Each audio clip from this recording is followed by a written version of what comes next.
huis van die Here. Vir die volgende 4 weke se eredienste gaan al die opnames plaasvind hier binne in die kerk. Na aanleiding van die aankondiging van fase 2 van die staat van inperking, het ons besluit dat ons definitief weer met eredienste gaan begin. Die vraag is wanneer.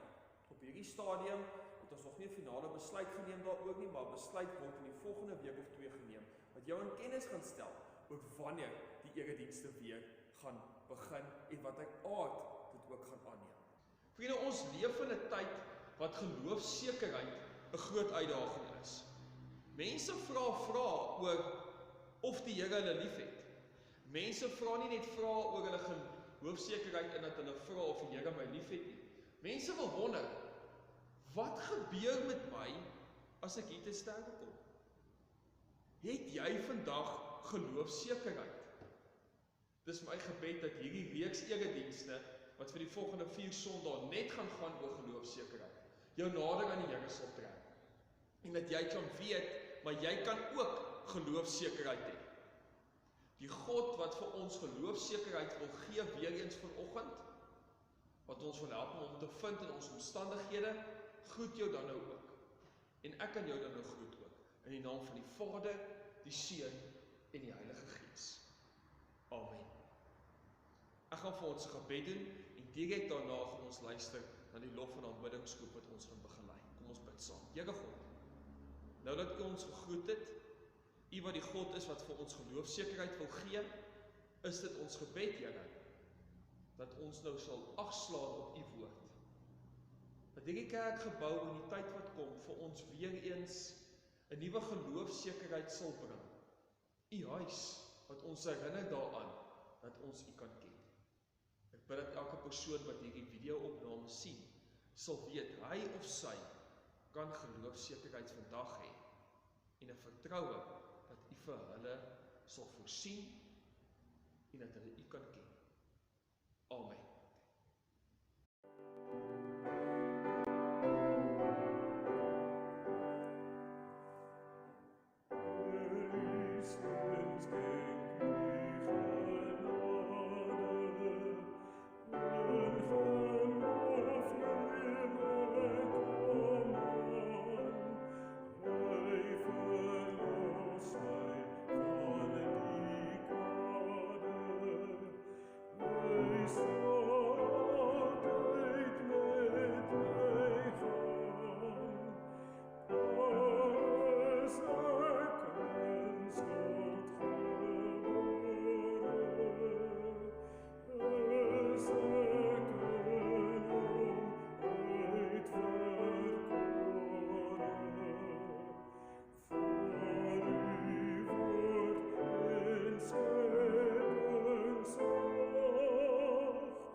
Ons waardeer jou moeite in hierdie tye verskriklik baie.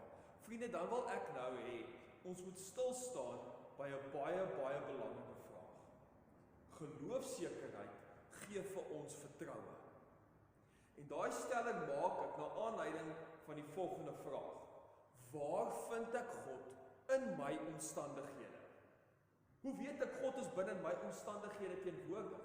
En die rede hoekom ek dit vra is dat baie gelowiges net soos die res van die wêreld, so omstandighede in 'n oogblink kan verander. My en jou wêreld verander in 1 sekond. Iemand dryf vir iemand anderste in, jy's laat vir 'n afspraak, jy kry nie 'n werk nie. 'n Sekonde kan jou lewe radikaal verander. So dan vra ons, hoe vind ons vir God in ons omstandighede? Waar is hy dan teenwoordig wanneer moeilike dinge oor ons pad kom? En die antwoord op dit is, dit kom terug na my en jou geloofsekerheid. Want geloofsekerheid bring vir ons vertroue. Nou, vir die volgende 4 weke se erediensreeks het ek besluit om by elke erediens stil te staan by 2 tekste. Een wat 'n verhaal is wat Jesus vertel oor geloofsekerheid en die tweede een gaan spesifiek gaan oor wat sê dit vir ons van God die Vader se karakter en die manier wat hy deur sy Heilige Gees in ons lewens werk. Die teks wat ek gekies het vir vandag, wat spesifiek gaan oor geloofsekerheid wat vir ons 'n vertroue gee, is uit Lukas 18 uit. Jy kan in jou Bybel saam met my daarna blaai, of jy kan gewoon net kyk op die skerm nou, waar die woorde ook gaan verskyn wanneer ek dit lees. Lukas 18 vers 9 tot 14 is 'n baie bekende teks. Dis die verhaal wat Jesus vertel van die Fariseer en die tollenaar, wat albei besig is om te bid. En kyk nou, watter een Jesus sê, geloofsekerheid kan hê, want hierdie teks gaan oor geloofsekerheid. Ek gaan die hele volledige teks lees, en daarna kan ons saam gesels verder oor wat dit sê. Toe het Jesus hierdie voorbeeld vertel, met die oog op sommige mense wat oortuig is dat hulle saak voor God reg is, maar die ander mense verag het. Twee mense het na die tempel toe gegaan om te bid. Die een was 'n Fariseer en die ander 'n tollenaar. Die Fariseer het stelling ingeneem en by homself gebid: O God, ek is dankbaar teenoor U dat ek nie soos die ander mense is, diewe, onregverdiges, ontugtiges, of ook soos hierdie tollenaar. Ek was 2 keer gedurende die week en ek gee 10de van alles wat ek verdien. Die tollenaar het op 'n afstand stelling ingeneem en wou selfs nie na die hemel opkyk nie. Hy het vol skuldbesef op sy bors geslaan en gesê: O God, wees my as 'n sondaar genadig. Ek sê vir julle, hierdie man, eerder as die eerste een, gaan huis toe as iemand wie se saak met God reg is. Elkeen wat homself verhef bo ander, sal verneder word, maar hy wat homself nederig ag, sal verhoog word. Vriende, ons lees net tot sover vandag in die woord van die Here. Hier is 'n pragtige teks waarin Jesus vir ons kom wys wat geloofsekerheid is. Die eerste persoon wat sinagoge toe kom, is dan nou hierdie Fariseer, en hy vergelyk dadelik sy lewe met dit van iemand anderste wat daar is, en dan sê hy, maar ek is beter as hierdie persoon. Geloofsekerheid en vertroue dat God teenwoordig is in jou omstandighede, beteken juis dat jy jouself nie moet vergelyk met ander mense nie. Wanneer jy jouself vergelyk met ander mense vir goed of vir sleg, dan kom dit terug na watter tipe geloofsekerheid jy het. Hierdie Fariseer het geen geloofsekerheid, want hy moet homself vergelyk. Hy sê selfs, ek is nie soos diewe of soos hoogmoediges of wat ook al nie, en dan sluit hy eintlik homself nog in, want hy is hoogmoedig, né? Hy sê ek is nie soos een van hulle nie. En dis nog mense waarvan hy praat wat daar ver is. En dan skielik wat gebeur? Hy kom sommer naby. Hy sê, maar ek is ook nie soos hierdie ou hier agter my nie. Ek's beter as hy ook. Dankie dat ek nie soos hulle is nie, Here. En dan kom sê Jesus, daai ou se geloofsekerheid is nie op 'n groot plek. Jesus vergelyk dan ook die eerste ou met die tweede een wat aan die tollenaar is. Hy sê die eerste een se geloofsekerheid op 'n manier hang net af van homself. As hy homself kan vergelyk met die ou langs hom wat meer sonde doen, dan hy geloofsekerheid. Sy geloofsekerheid lê nie in 'n vertroue dat hy vir God persoonlik kan leer ken wanneer hy in die sinagoge in die huis van die Here is nie. Wat doen die tollenaar? Die tollenaar het op 'n afstand gestaan. Hy wou nie eers hemel toe kyk nie, sê die teks vir ons. Hy was besig om op sy bors net te slaan en te sê, wees my net genadig. En as ons kyk na hierdie twee uiterstes, dan sien ons, hierdie twee mense kom dalk uit heeltemal verskillende leefwêrelde uit. Die Fariseer, of hierdie spesifieke Fariseer dan, het die idee geskep nou by ons, dat hy iemand is wat groot aansien wil hê. Sy geloof moet raak gesien word. Die tollenaar aan die ander kant, sy geloofsekerheid lê daarin dat hy 'n genadige God nodig het, dat hy moet vertrou.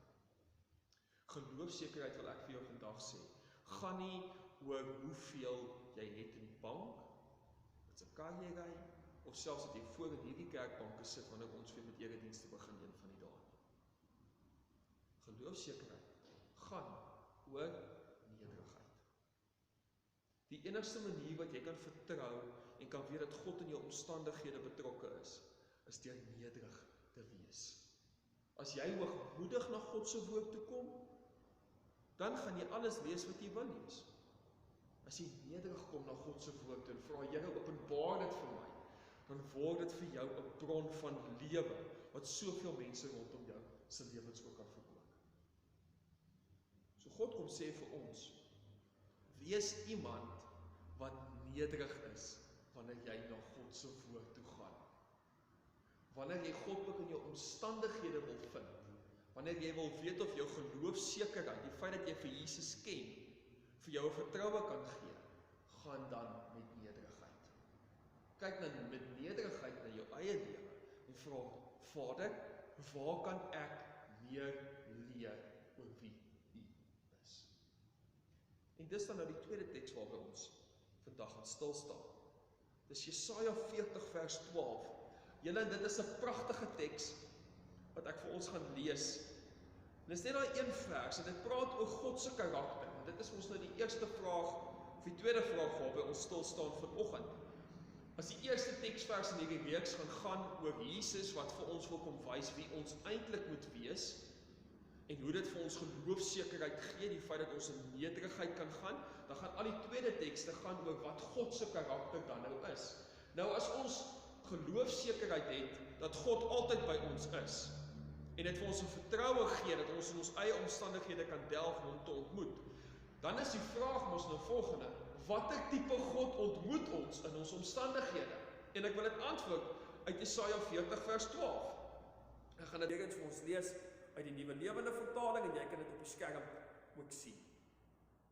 Wie anders het die oseane in sy hand gehou? Wie het die hemel afgemeet met die breedte van sy hand? Wie het die grond van die aarde met 'n maat en meg gemeet? Of het die berge en die heuwels met 'n skaal geweeg? Ons lees tot sover, ek gaan net vir ons vers 13 ook lees. In hierdie teks sien ons dat die God wat ons ontmoet in ons omstandighede 'n presiese God is. Daarom weet ons dat nederigheid, wanneer dit kom by ons geloofslewe en by die feit dat ons geloofsekerheid het, nie iets is wat 'n goeie gedagte is nie. Nederigheid is 'n opdrag van Jesus. Want wanneer ons nederig is oor ons eie geloof en die feit dat ons hom mag ken, hy wat na ons toe kom, ons wat hom nie sommer net kan ken soos wat ons wil nie, ons wat nederig moet wees, dan sien ons, hierdie God is 'n presiese God. God die Vader is presies, dit sê so pragtig. Wie het die hemel afgemeet met die breedte van sy hand? Hy het dit presies vir ons gedoen. Nie, kom ek gooi bietjie by, of nog 'n bietjie iets anderste nie. Dit was nie vir hom soos 'n Jamie Oliver resep, wat jy nou bietjie kan, as jy risotto maak, Isabella hou deesdae baie van risotto, Silje ook, en wat ook al kinders eet, gee vir hulle, waar jy nou maar bietjie kan kook, en bietjie meer sout, en bietjie minder kookolie bygooi, wat ook al nie. God is 'n presiese God. En hy weet presies wat in jou lewe aangaan. Hy weet presies wat in ons gemeente aangaan. Ons kan niks van wegsteek nie, my vriend. Hy is hier teenwoordig. Wanneer ons geloofsekerheid het en ons in nederigheid begin delf in ons eie lewens en vra God, uit my geloofsekerheid kom ek om te wonder, waarmee is U in my besig? Dan kom sê hy eerstens vir ons, onthou, ek is 'n presiese God. Alles wat hier rondom jou is, het ek presies afgemeet. En dan kom ons nou by vers 13, wat ek vir ons wil lees. Dit sê, wie verstaan die gees van die Here? Wie weet genoeg om hom raad te gee? Het die Here al ooit raad van ander nodig gehad? Wie het hom die regte pad gewys? Wie het vir hom wysheid geleer? Die pad van insig bekend gemaak. Vriende, ons sien duidelik in hierdie teks dat ons nie sommer net kan maak asof ons alles verstaan van ons lewens nie. En wanneer ons moet vra, Here, U wat alles vashou in U hand, kom wys vir my wat U in my lewe mee besig is, sodat my geloofsekerheid kan sterker word, dan is dit een waar ons moet eerstens bely.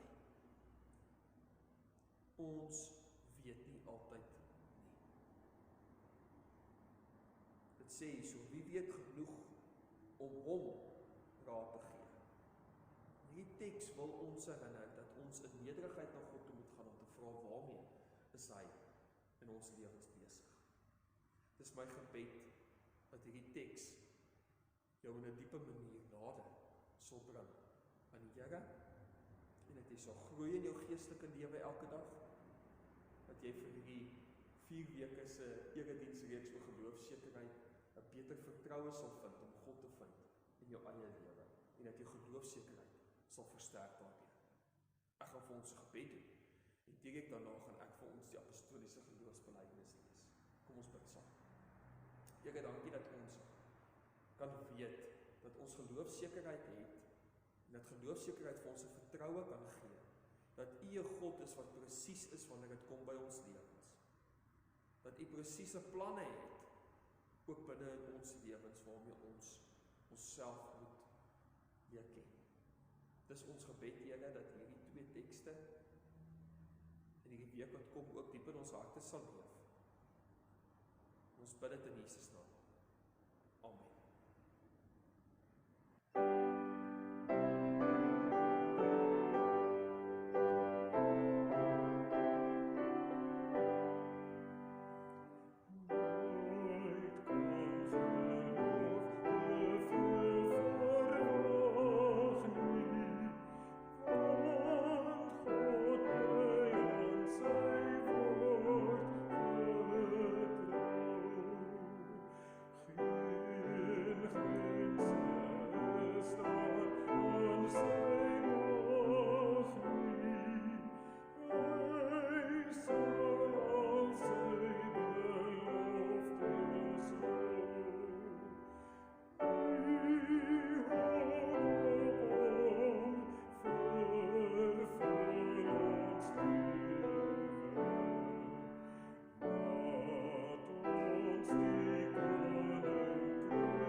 Vriende, dan is dit ook nou my voorreg om vir julle elkeen die apostoliese geloofsbelijdenis te lees in die 12 artikels soos wat ons dit ken. Dit gaan ook nou op jou skerm wees terwyl ek dit lees. Ek glo in God die Vader, die Almagtige, die skepper van die hemel en die aarde, en in Jesus Christus sy enige gebore Seun, ons Here, wat ontvang is van die Heilige Gees, gebore is uit die maagd Maria, wat gelei het onder Pontius Pilatus, gekruisig is, gesterf het en begrawe is, en wat hy hulle neergedaan het, wat op die 3de dag weer opgestaan het uit die dode, wat opgevaar het na die hemel, en sit aan die regterhand van God, die Almagtige Vader, van waar hy sal kom om te oordeel die wat nog lewe en die wat reeds gesterf het. Ek glo in die Heilige Gees. Ek glo aan 'n heilige algemene Christelike kerk, die gemeenskap van die heiliges, die vergewing van sondes, die opstanding van die vlees en ewige lewe. Amen. Vriende, dan is dit aan my voorreg om die seën uit te spreek en te sê, die genade van die Here Jesus Christus, die liefde van God die Vader en die gemeenskap van sy Heilige Gees sal met julle elkeen wees en bly en julle laat groei in geloofsekerheid wat julle vertroue gee dat hy in julle lewens teenwoordig is.